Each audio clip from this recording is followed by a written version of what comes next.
Góðan daginn, gott fólk. Verið velkomin á þessa fyrirlestraröð, eilífðarvélina, sem fórstallum fyrirlestraröð frjálshyggjuna, sem að Þjóðmálastofnun og EDDA, Öndvegissetur, standa að núna á þessu haustmisseri í tilefni af útgáfu bókar sem nýkomin út eða kom út í vor og heitir Eilífðarvélin, uppgjör við ný frjálshyggjuna.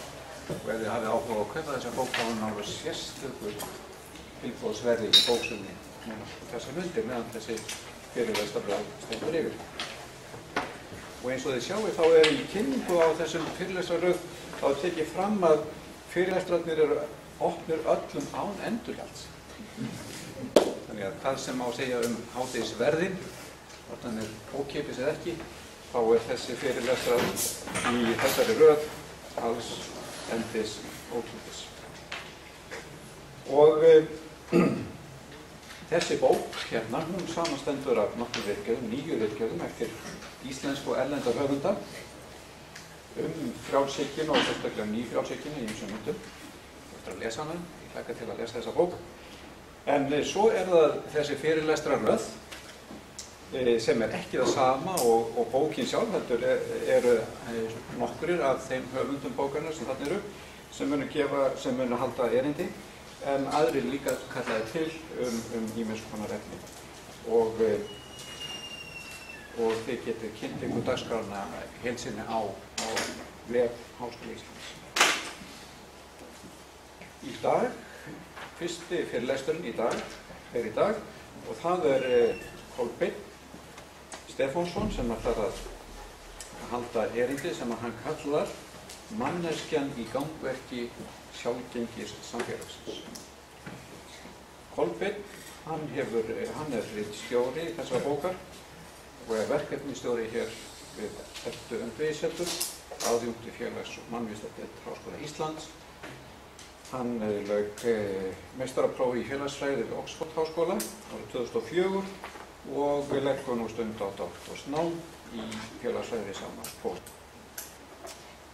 Kolbeinn stundar rannsóknir á sviði vinnumarkaðs og velferðarmála með aðaláherslu á hugmyndafræðilega forsendur ólíkra velferðarkerfa, viðhorf til velferðarmála og samspil vinnu og heimilis. Og við skulum ekkert orðlengja þetta frekar, bjóðum Kolbeinn hér upp að púltinu. Fyrirkomulagið verður þannig að hans erindi mun taka það bil hálftíma og þar á eftir er tími svona korter 20 mínútur fyrir spurningar og umræður. Gjörðu svo eitthvað.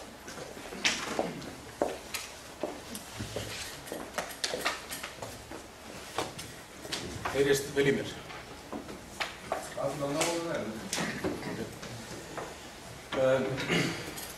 Já, ég byrja að segja að ég kemur þægilega óvart það eru margir komnir hérna. Ég átti vona að þetta yrði 2-3 samstarfsfélagar og nokkrir félagar meðlimir í fjölskyldunum minni.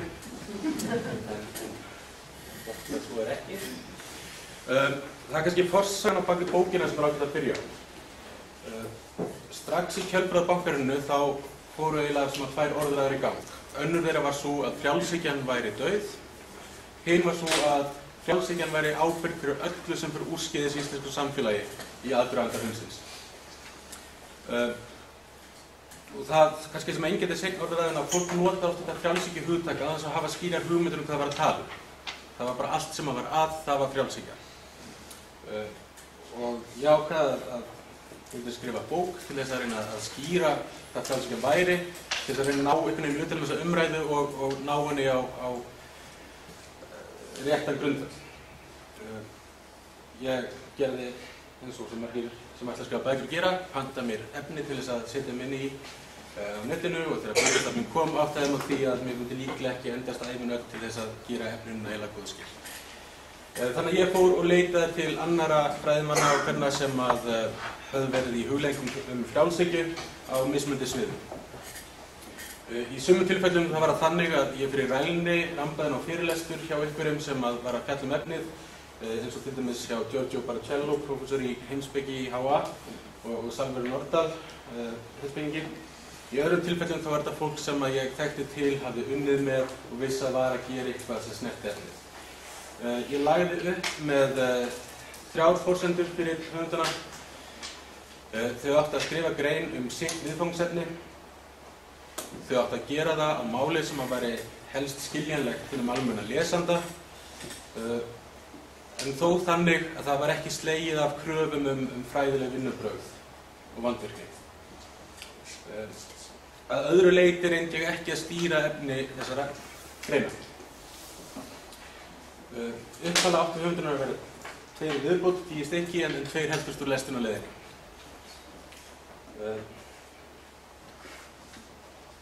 Til þess að fylgja þessari bók eftir þá ákveðu Edda Öndveiðisetur og Þjóðmálastofnun að setja þessa fyrirlestraröð.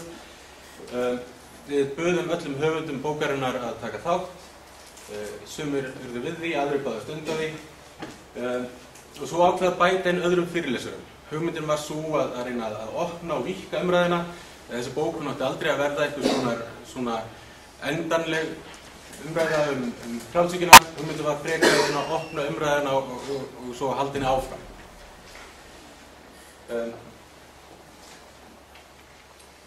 Ég ætla svo sem ekki að segja mér þetta, heldur bara að vinda mér í efnið. Þegar við erum að tala frjálshyggju á Íslandi þá mikilvægt að hafa í huga að frjálshyggjan, eins og hún var útfærð hér, var aldrei heildstætt hugmyndakerfi eða hugmyndafræði. Ég vil kalla hana dólgafrjálshyggju. Það sem einkennir dólgafrjálshyggju það að það ekki búið að hugsa í gegnum allar forsendunar, það ekki búið að vinna út alls konar núansa. Það sem dólgafrjálshyggjan svona lauslegur samtíningur af hugmyndum eftir mismunandi fræðimenn og heimspekinga sem hafa lagt eitthvað inn í frjálshyggju umræðuna. Megin einkenni frjálshyggjunnar á Íslandi voru þau sem eru talin upp hérna, tortryggingar hins opinbera og sérstaklega þá velferðarkerfisins. Það voru miklar efasemdir allt regluverk og eftirlitsstofnanir, ekki síst það varðaði fjármálamarkaði. Það var mikil ofurtrú á markað. Hugmyndin var sú að ef við getum komið sem flest fyrir á markaðinn þá myndi allt ganga miklu betur. Rauði þráðurinn auðvitað allir í frjálshyggju mikil áhersla á eignarréttinn sem var til staðar hér og svo var mjög róttæk einstaklingshyggja. Í þessum hugmyndum þá ægir saman alls konar vangaveltum ólíkra frjálshyggju hugsuðar. Sumar þeir eru meira að segja mjög ósamstæður og rekast á. Og staðreyndin svo að frjálshyggjan ekki einn skóli af kenningum. Þetta svipar að mörgu leyti til marxismans að þessu leyti eins og mörgum öðrum. Að það eru margir skólar og átökin á milli eru oft heitt. Við getum nefnt dæmi að fylgismenn Ayn Rand hafa gegnum tíðina vegið harkalega til dæmis að Hayek sem hefur svo ekki dregið af sér að svara fyrir sig.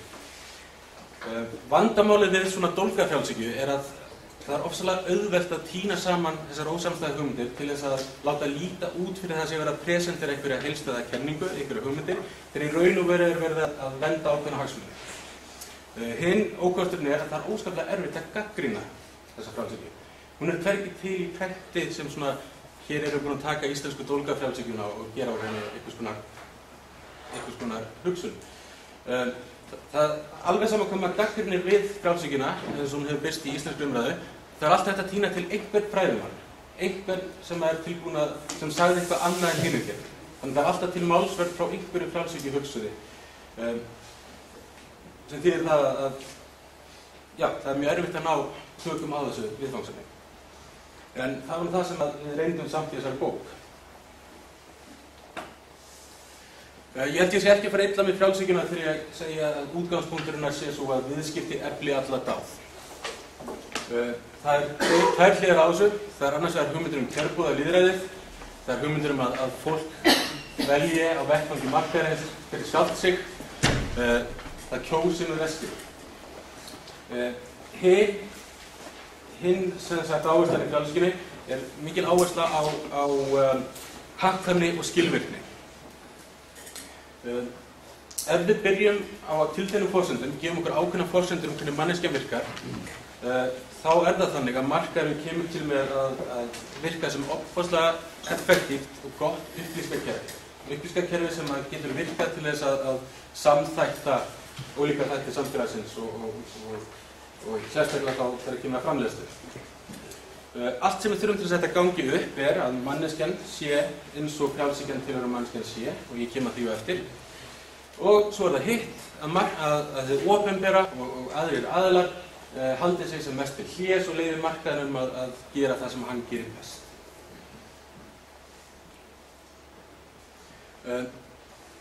Það verður aðeins gert úr þessum hugtaki ný frjálshyggja, og sumir málsvarar frjálshyggjunnar vilja meina að þetta forskeyti ný sé einhvern veginn sérstakt herbrað andstæðingar frjálshyggju til þess að gera hann tortryggilega. Ég held reyndar þessi spurningum það að við erum að þýða litteratúr úr enskri tungu þar sem að orðið neoliberalism hefur ákveðna lógík sem hún kannski hefur ekki endilega á Íslandi. Ég fyrir mitt leyti á því að það sé ekkert sérstaklega nýtt frjálshyggju. Ég held að þetta sé sama gamla frjálshyggjan og til dæmis reið húsum hérna í aðdraganda kreppunnar miklu. Ef það eitthvað sem hefur breyst þá það umhverfið og aðstæðunar sem hún framkvæmd í. Þannig að ég get fallist á því rök að forskeytið ný sé fullkomlega óþarft, þetta sé sama gamla frjálshyggjan. Ég sé bara ekki að það sé sérstakur málsvörn. Frjálshyggjan gafst illa í aðdraganda kreppunnar miklu, hún gafst illa núna. Það þó eitt sem kannski hægt að segja sér nýtt, og það það að fyrr á tímum það voru mjög skýr mörk á milli markaða og samfélaga. Samfélagið var ákveðin þættir sem hafa talið samkvæmt ákveðnum grunnum gildum mætti ekki heima á markaði. Markað nátti að láta vera, en það mátti íhlutast í alls konar þáttum sem að snertu líf fólks með ríkisvaldinu eða í gennum aðra aðila. Það sem kannski nýtt við nýfrjálshyggjuna, ef það á að finna eitthvað, það að henni fylgir miklu róttækari markaðsvæðing samfélagsins. Það reynt að færa miklu fleiri þætti mannlífsins undir markaðinn heldur en að áður hefur reynt. Hugmyndin í raun og veru svona svipuð lógík og eilífðarvélin, og það þessi hugmynd sem kemur titillinn á bókinni. Það verið að búa til samfélag sem í raun og veru gengur sjálfvirkt áfram endalaust. Það þarf ekki að taka sameiginlegar ákvarðanir, það þarf ekki að stýra því, það þarf bara að sleppa markaðnum lausum og svo rúlar þetta sjálfur sér.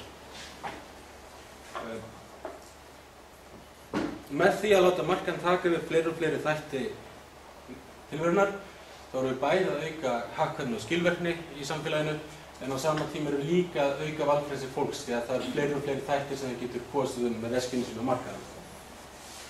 Eða þannig að minnsta kosti sagan. Ein af afleiðingum þessar þróunar svo að gildi lífsgildi og hugmyndir hvernig við ætlum að hafa samfélagið hætta að eiga sér stað í pólitík. Lífsgildi og hvernig fólk vill lifa lífið svona verður í auknum mæli fjallað sem einkamál einstaklingana. Þetta þeirra eigið val. Í raun og veru þarf fólk einfaldlega að geta valið sjálft og notið frelsis til að lifa lífinu eftir eigin höfði. Það auðvitað